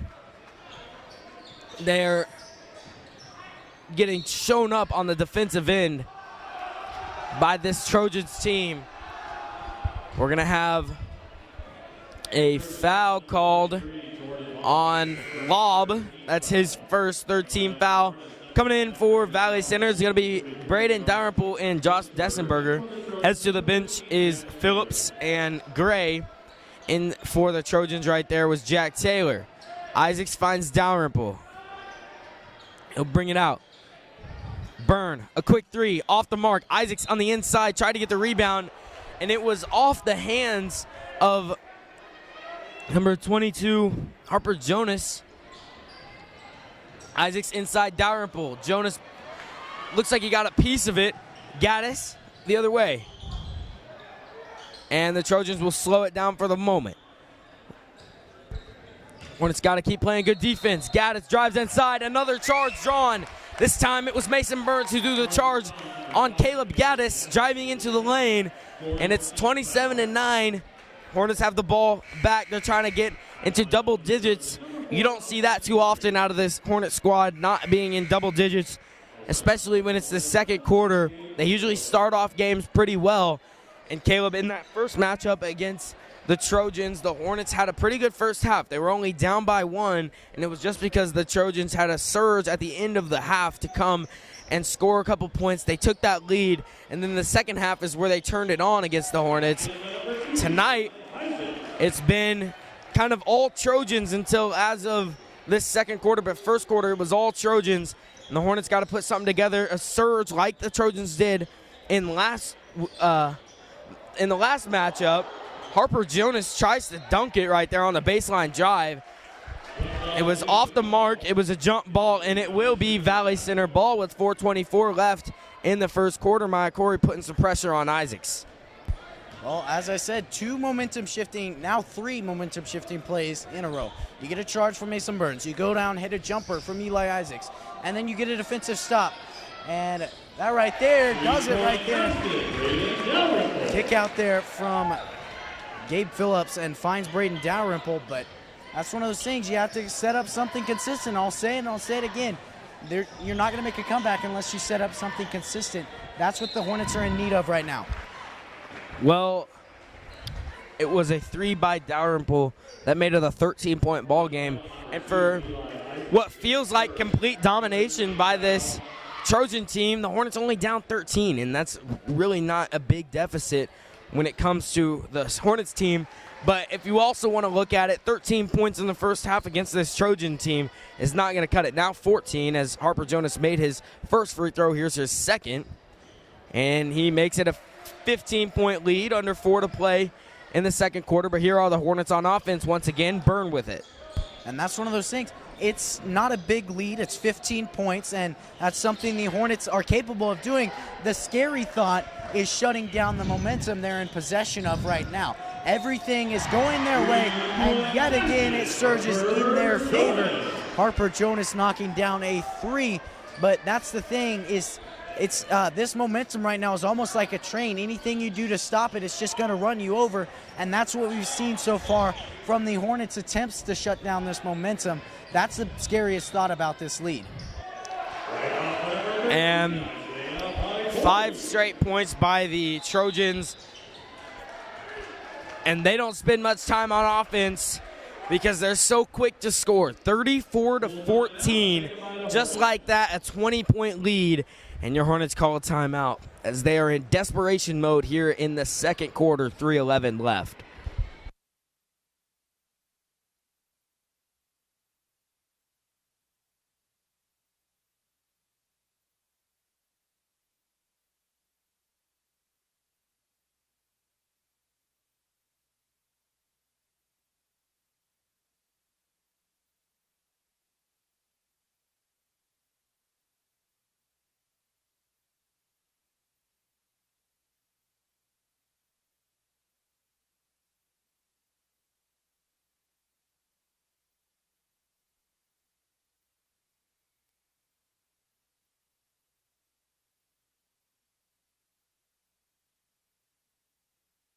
And we're back here with 3:11 remaining in this first half. 34-14 your score. And as you've said a couple times, total domination is the word that comes to mind when you think of this game in favor of Andover. And 14 points in a high school basketball game in the first half, that's not going to get it done. You're going to have to find something to produce, something to stay consistent on the offensive side. And as we said, you almost have to go down and score every single time. Long three by Jacob Byrne with an assist from Isaacs, but you have to be able to go down and score every time. And now that you're down, you have to start making defensive stops. Well, Jacob Byrne is one to be able to score and score quickly. But like you said, defense is going to be the way the Hornets win this game if they can come back especially. And I had said at the beginning of this broadcast that this Andover team has been close to 90 points multiple times. And scoring 34 to this point in the first half, they could touch that and they could get to 80 or 90 points if they would, score quickly. And the Hornets doing a good job of containing them in this second quarter a little bit better, but they haven't been able to score enough themselves. And that's why they find themselves with a 34-17 deficit. It's Austin Henry and the Trojans with the ball now in Jack Johnson's hand. The Hornets switched up their defense. They're now in a 1-3-1. And this 1-3-1 allows three-point shots if you're not careful. So the Hornets have to be able to close out and move fast around the three-point line. Isaacs is the one who's up top on this 1-3-1. Inside, it was a block by Braden Gray on Maya Corey, and then the Hornets have an opportunity right here to score some points, put some points on the board with 1:40 left in the second quarter. It's in the hands of Byrne. Well, that's one of those things. I think this game right now, because of the deficit they're in, it's going to say more about their character than it is about their basketball talent. And even though you've struggled so far, I remember a specific instance last game where Gabe Phillips went in and he really picked up the morale, but right before he came in, everyone seemed down. Everyone seemed like they were playing lazy basketball and like they didn't care about the game anymore. And so right now you have to prove your character, per se, that you're always going to fight. You're always going to fight no matter what. And sure, maybe you can make a run at a comeback, but that's just going to brand your team as a competitive basketball team at all times. Well, on the inside, it was Braden Gray who got fouled. One thing I'm seeing right now is how well coached this Andover team is. You got to give credit where credit's due. The Andover coach has not said a single word in this game, especially that I've been able to hear. He's just letting his players play. And granted, these guys have all played basketball for many, many years. But they get yelled at in their practices, Caleb. They don't have to do the yelling in a game because they're all playing with high intensity and playing up to their coach's standard. And when you're an undefeated team, number 2 in Kansas, this is what you get. The Hornets have to be able to compete with these types of teams. Isaacs doing a good job on his part, and it's a 37-19 deficit for the Hornets. 33 seconds left, and I'd expect the Trojans to try to find the best shot possible, but maybe in the half on a good note for them. Well, one word comes to mind when it comes to this Trojans team. It's discipline. This is a disciplined team. It's really tough to get in their head, but not only that, they do every single thing right. They crash the board every single shot. They fight for every 50-50 ball, as it showed there. And everything they do, it's with aggression, but it's also with discipline as well. Because you said there's not a lot of yelling in the game, it proves there's a lot of yelling in practice, and that's how they've become such a good team. That's how they've been able to have so much success. Inside, Corey to Jonas, and he trips and falls. The ball goes out of bounds. In for Valley Center, we're going to have Gabe Phillips, and hopefully the Hornets can end the first half on a high note if they can score with these last 8 seconds. Phillips was guarded by Gaddis. Isaacs up the floor. Phillips has 4 seconds inside. Gray gets a dunk, and it's 37-21 as your Hornets head into the locker room. Stay tuned for a second half. If the Hornets can turn it up, they can make things interesting against the Andover Trojans. We'll be back here on Hornet Studios at the start of the second half.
Hi, folks, and welcome back here to Hornet Studios. A minute away from getting the second half underway. 37-21 your score after one half of play. Total domination is the word of the night, as that is what Andover has put on in putting on a show against this Hornets team in their home gym on homecoming night, or I believe it is homecoming night, but a struggle from the Hornets. And Eli Isaacs has led scoring with 9 points, a couple shots here and there. Mason Burns had a 2, and then 2 influential threes, one from Braden Dalrymple and then one from Jacob Byrne. And then scoring on the other side of the sheet, the Andover Trojans have just dominated. So far it's been 10 points from number 22, Harper Jonas, and then 10 points from Isaiah Maikori. And Jack Johnson has been silenced, but a player to watch out for later into this game. He has 4 points, 3 assists, and not his typical scoring, as he averages about 20 points a game. But right now he's giving it up to his teammates to let them do the scoring. And we'll see. As I said, this can any chance of a comeback here can really do more for your morale, more for your character than it can show for your basketball skill. And that's one of those things that you have to consider as a team. You always have to keep working. You always have to stay motivated on the floor at all times. Well, ever since the Hornets have switched into the 1-3-1, they've done a bit better job on the defensive end. It was Braden Gray who got the dunk on the other end. He started things off for the Hornets. It's a 37-23 ball game. Nothing is out of the water yet. If we learn something about this Hornet team, Caleb, by calling these games, they can score, and they can score quickly. And when they're on, they're on. And some of these Hornets need to find their shot, Jacob Byrne being one of them. Isaacs inside. He had 9 points in the first half. Over to Phillips. He had a couple points to his name, 2. Inside, Braden Gray couldn't hold on to it, but it could have been a big offensive board right there for the Hornets. And that's what they're going to have to do, get offensive boards, get second chance opportunities, and score the ball a lot in this third and fourth quarter. Well, and if a word comes to mind, it's perfection. That's what you're going to have to do, because that's the kind of basketball that Andover played in the first half, and they continue to play, which is why they're undefeated. They play perfect basketball. So to match them, you're going to have to play perfect basketball.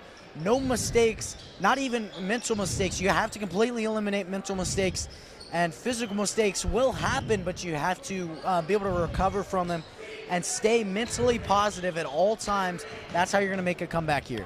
Well, the Hornets have a hole, a 17-point hole that they had themselves in the first half. So now here in the second half, they have to be able to play, like you said, perfect basketball, and then cause this Trojans team to start making mistakes. Gabe Phillips starting to heat up around the arc. He has knocked 2 down on the game, 26-40 score. Isaacs at the top of this 1-3-1. He does a great job making passes hard, but some other Hornets are going to have to step up and get steals and then not allow the three-point shot, which is what the 1-3-1 leaves open if you're not careful. But right there was Johnson who missed. Up the floor are the Hornets. Isaacs can't get the bucket to go, and Isaacs would like to have that one back, as that could have been 2 much-needed points for the Hornets. Inside, Maikori knocks it down with ease over Braden Gray. 42-26 our score. Well, that's one of those things I saw right now. You see a rare missed shot from Jack Johnson. You get a board, you push the pace down the floor, and you have to be able to finish there. That is a necessity in this game, those 2 points. And so every opportunity you get, you have to be on top of things at all times and always put up a formidable attempt on the offensive side. You'll always have to be ready to get a shot off whenever it is. Well, Isaacs got blocked coming the other way. Johnson missed on the 3, the wide open 3. And here are the Hornets coming back the other way. Still a 42-26 ball game. Jack Taylor made a crazy acrobatic play on Isaacs. And just a heads-up play by Jack Johnson for the Trojans. And then here come Andover trying to score. Isaacs playing defense. Got to watch the hand check Isaac does. Here's an open 3, not shot, taken by Harper Jonas, and then he misses. Ball goes out of bounds off the hands of Maikori. With 4:20 left in the third quarter, it'll be Valley Center ball coming the other way. Marion Pons and Dessenberger and Ray Flora all come in for the Hornets. Jackson Hurt and Austin Henry back in for Andover as Caleb Gaddis and Isaiah Mayakori head to the bench. Flora, go. Well, I like the strategy here by Coach Unruh. You have about 3 players who, whenever they're on the court, they're always going to be bringing the positivity, and Josh Dessenberger is one of them as he makes a bucket. But you have Gabe Phillips, as we've seen in the past. Then you got Josh Dessenberger and Ray Flora. And so you have to utilize those players to your advantage.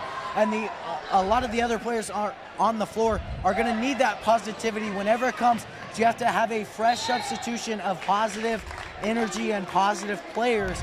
And that's what these players are going to bring to the court. Expect them to be subbed in and subbed out pretty often. Well, the Hornets are starting to get stops on the other end, and that Eli Isaacs is at the free throw line. And when he got a steal right there, he went up over Johnson and Taylor.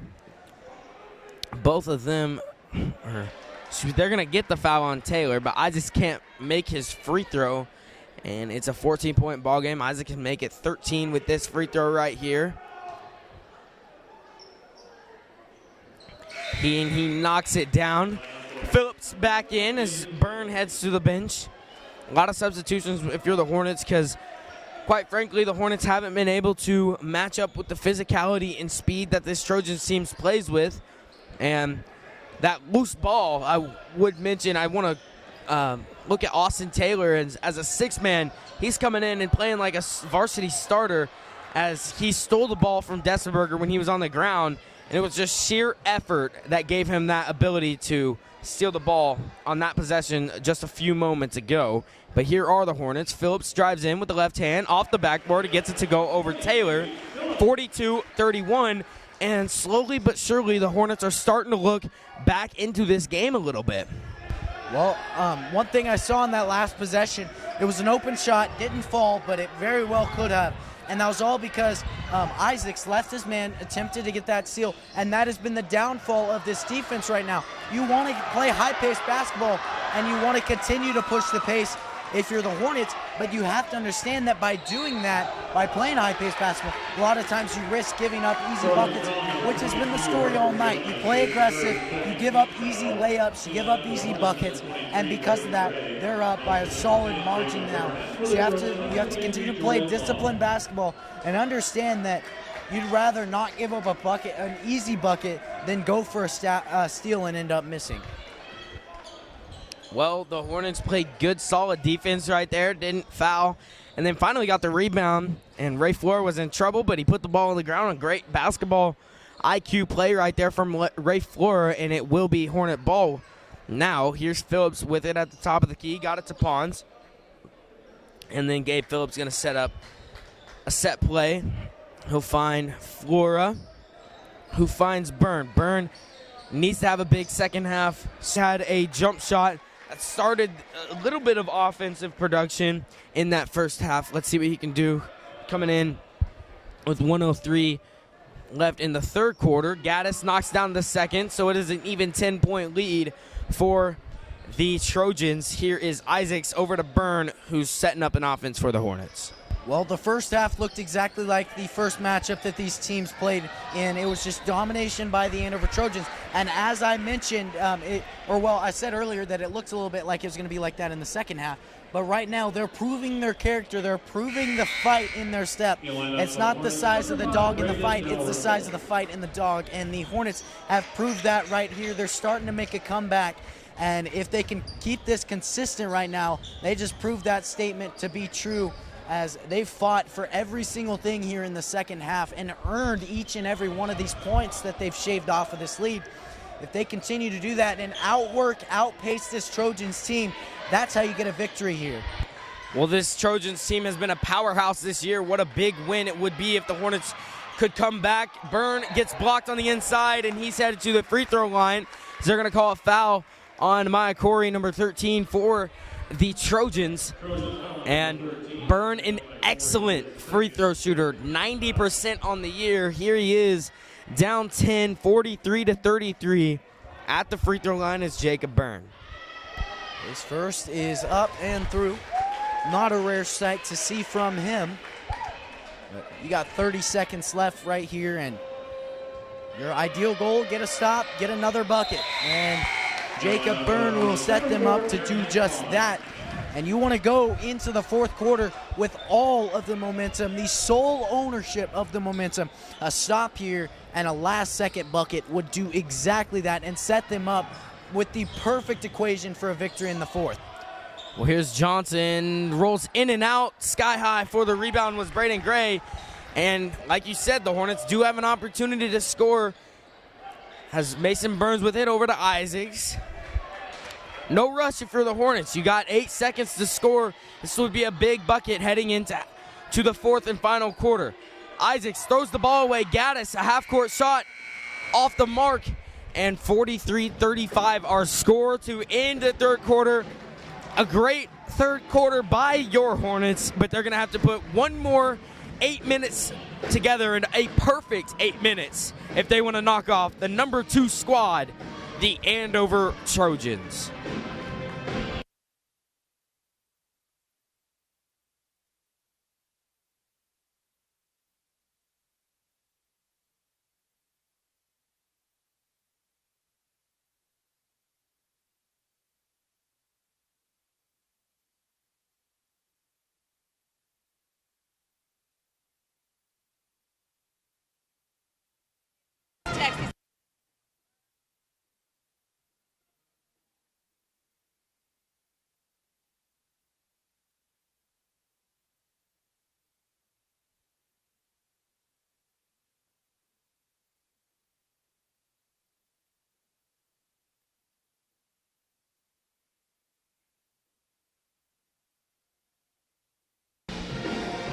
And coming back to start the fourth quarter, the Hornets will be sticking in their 1-3-1 defense. Isaacs, Pons, Byrne, Gray, and Mason Burns on the floor for the Hornets. Caleb, tell me your analysis for this Hornets team heading into the final quarter as they are down 43-35.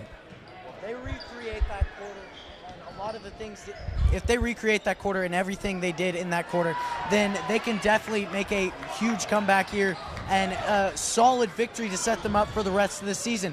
They did almost everything right there come late in that second half, or third quarter, excuse me. And they played with momentum. They shifted momentum where they wanted it, and then they carried it in between possessions.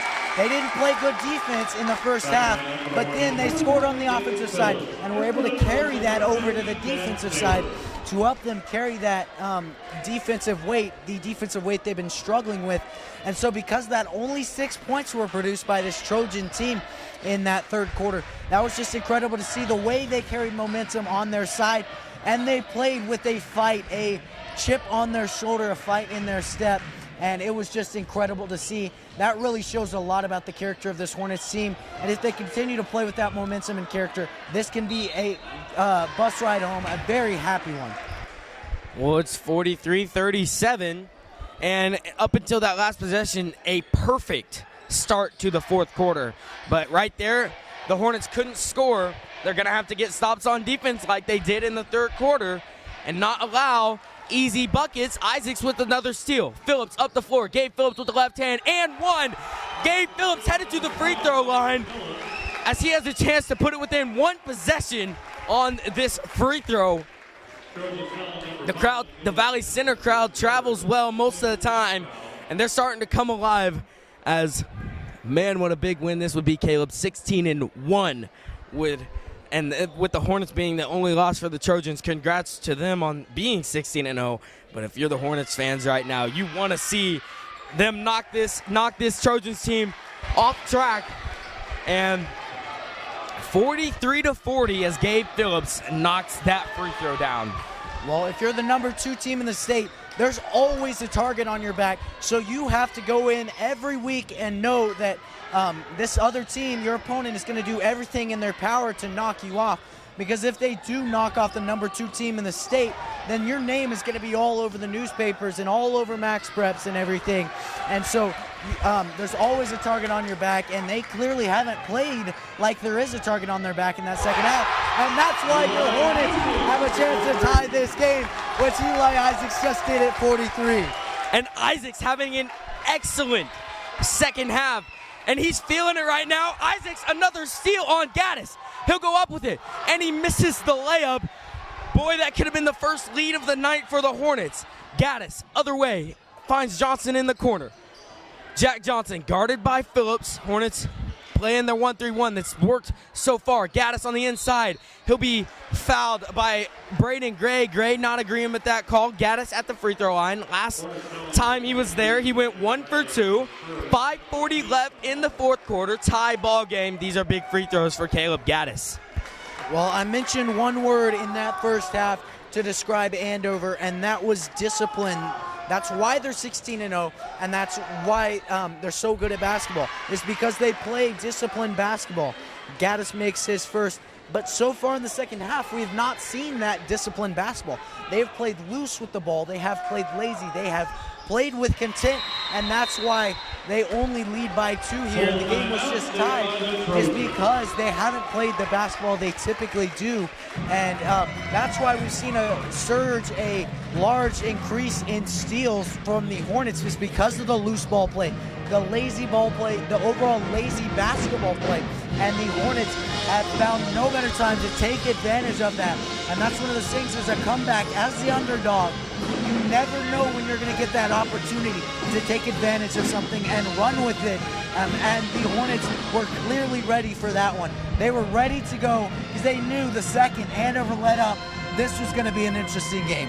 Well, Caleb, I just saw Jack Johnson yell to his teammates. He said, "Ball fakes."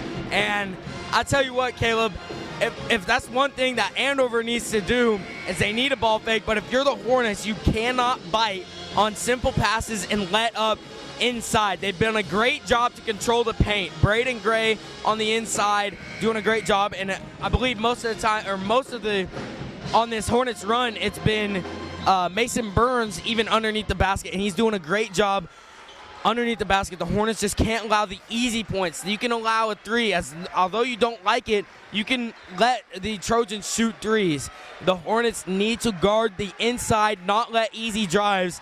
That's what Andover was scoring on in the first half, and then on the offensive end, they can't turn the ball over, and they got to score. And as I was saying that, it was a turnover, or excuse me, it was a foul called on the Trojans. Oh, excuse me, no. They aren't going to call it. They are going to call it on a foul on Gabe Phillips. Excuse me, there was a little bit of communication, a miscommunication there, excuse me. But it'll be Trojan ball, Johnson and Gaddis breaking the press by Isaacs. Well, that's one of those things. Every comeback requires a certain level of luck, and the Hornets have found a little bit of that luck here and there. This Andover team has not shot half of what they shot in that first half, and that's why the Hornets have had the opportunity to make a comeback.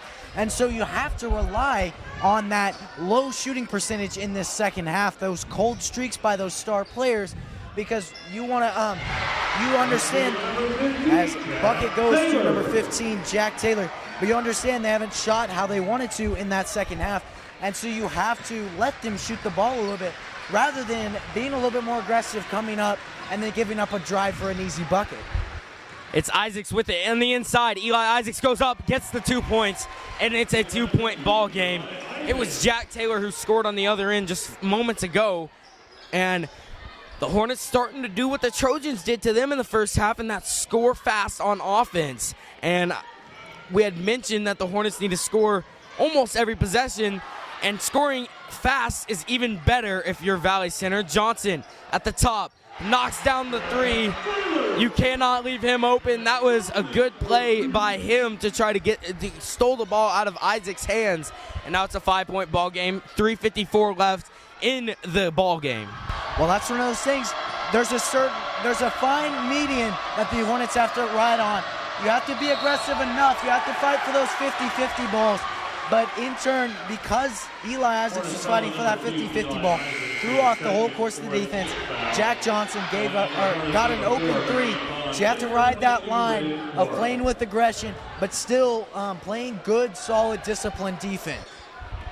So after that turnover by Isaacs, it was a charge drawn by Isaiah Mayakori. Inside, Gaddis found Corey out to Johnson. Another one. And he's starting to heat up for the Trojans. 53-45. Now the Hornets need to start scoring on their own end as they're starting to let up 6 straight points by Jack Johnson. Well, that's the thing. The difference in that third quarter, 14 points by the Hornets, 6 by the Andover Trojans. And the defense was the difference. That's what carried them to victory, because defense wins championships. They have not played that stellar defense that we saw in the third quarter, and that's why they're down, and that's why Andover is running up the momentum slowly but surely in this fourth quarter. That's the thing that needs to be picked up if they want to come home with either a chance in overtime or hopefully a victory. Well, Isaacs has been playing great all game, but he's starting to take things into his own hands. And he's got to know, as a player, as a great player he is, he needs to get his teammates involved. Again, there's no rushing. It's 53-45, 8-point game, 2:51 left.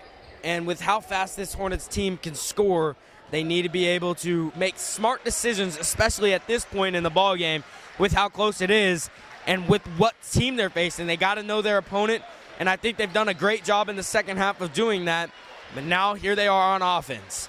Late here in this fourth quarter, being calm is one of the biggest things. You can't be frantic, you can't rush anything, and you can't take selfish shots per se. You have to continue to play good basketball, continue to fight, and keep your head level at all times. Johnson, heat check 3, off the mark, offensive rebound by the Trojans. Gaddis to Jack Taylor. Jack Taylor, a 3 of his own. That time off the mark. Long rebound by Isaacs. Isaacs pushing the floor. It's 4-on-1. And he takes it in with his left hand, and Eli Isaacs gets the points. 53-47, 6-point ball game. Under 2 minutes to play, 1:58 to be exact. And we'll be back when play resumes right here as the Hornets try to make things interesting against the number 2 Andover Trojans.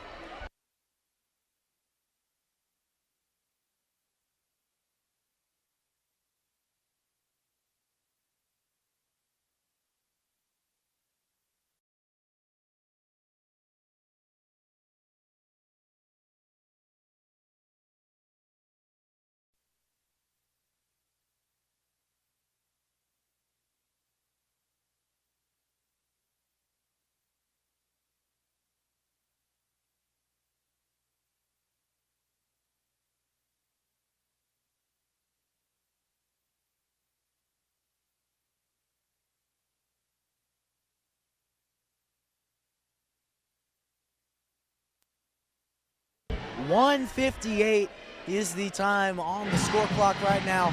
53-47 your score. And this Andover crowd getting loud because they understand what's at stake right now. If the Hornets lose, it's not a big deal because this is a great team. But if the Trojans lose, they lose a stellar record, a record of stellar basketball and just incredible play. The Hornets are looking to be that 16-1, the first number in the loss column, and continual fighting, continual disciplined basketball late in this game is the way they can do it. Well, if you're Andover, you're going to try to just waste time, stall a little bit, as the Hornets are going to switch into man. One thing to note, last year when the Hornets were in this type of situation, as Braden Gray gets a block, the Hornets ran the 1-3-1 and lost games because of it. And Pons finally, after some sloppy basketball, comes up with it. Byrne with the ball. Over to Gray. Gray had a block on the other end right there that set this Hornets offensive possession up. Marion Pons to Burns. Mason Burns, a 3. Off the mark, rebounded by Gaddis. He was trying to push the floor, and that could have been a big 3 right there. Caleb Gaddis will be fouled by Isaacs. That's only the 5th personal foul, and the Hornets have to start fouling now with 59.8 seconds to go instead of fouling later because they won't shoot free throws yet. The Trojans won't. But I don't know what's better, Caleb, letting the Trojans shoot free throws and hoping they miss because they don't miss too often from the charity stripe. But the Hornets going to have to get a steal or on this last foul before free throws right here. There's 6 fouls called. Gaddis with it. He finds Johnson. Isaacs has to be, or somebody has to foul Johnson. It can't be Isaacs. And then they're going to get it on Mason Burns. Well, I love the discipline there by Jack Johnson. That was a quick on-the-fly mental play, but he made an incredible play there. He was keen on Isaacs because, as you said, has 4 fouls, and that's a player the Hornets cannot afford to foul out right now. So he was picking on him the whole time, almost following Isaacs around, and because of that, he was able to waste a solid 15 seconds off the clock. That just shows you how good, how smart, and the high level of basketball IQ that Jack Johnson has. Well, he makes us first from the free throw line. Here comes his second. And it's an 8-point ball game. Hornets got some work to do if they want to come back. It's not impossible, but they're going to have to score fast. Isaacs thought about the 3, finds Phillips. He's going to take the 3 in the corner. Gabe Phillips off the mark, rebounded by Jack Taylor. Ball's gets tipped around, and it'll be a foul called on Braden Gray. That 3 right there could have changed the entire game for Phillips. But instead, the Trojans, if they can make their free throws, they can most likely run away with this one in the closing 32.9 seconds. Well, I'm not giving up right now, and but win or lose, this has been an incredible game for the Hornets, an incredible second half, and it says a lot about your character. And if you can bring that momentum in the second half of every one of these games, then you can really play stellar basketball. We mentioned earlier in the season, this is a Hornets team. They put 4 consistent quarters of basketball together. They're a very scary team. Eli Isaac said it himself, and I certainly agree with him. And if they can play like they have in the second half today, in the second half in games in the future, then this can be an incredible Hornets team. They brought momentum. They brought life to the floor. And we saw last week at Hutchinson, Coach Unruh was on to them in the locker room. And the same thing happened tonight because they were playing the same lazy basketball they did last time versus Andover. And because of that, that's why the margin was so large. The lead was so large for Andover.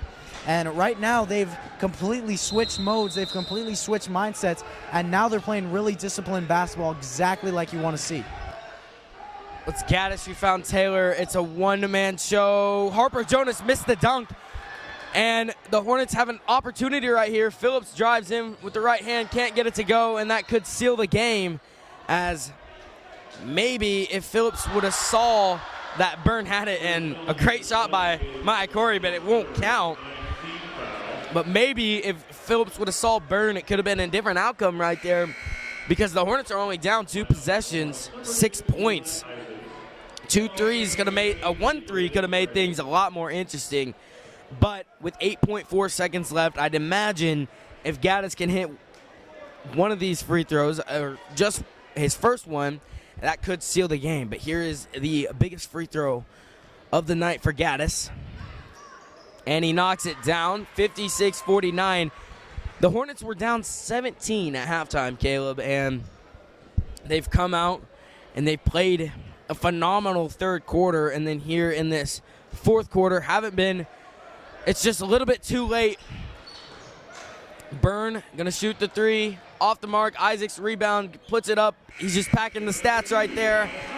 And to finish the ball game, the Hornets lose 56-51. An incredible second half effort, but comes up short. 56-51 our score against the number 2 team, who moves on to 17-0, Caleb. They're gonna be a top team in 5A already. The Hornets need one more win to make it into the playoff bid.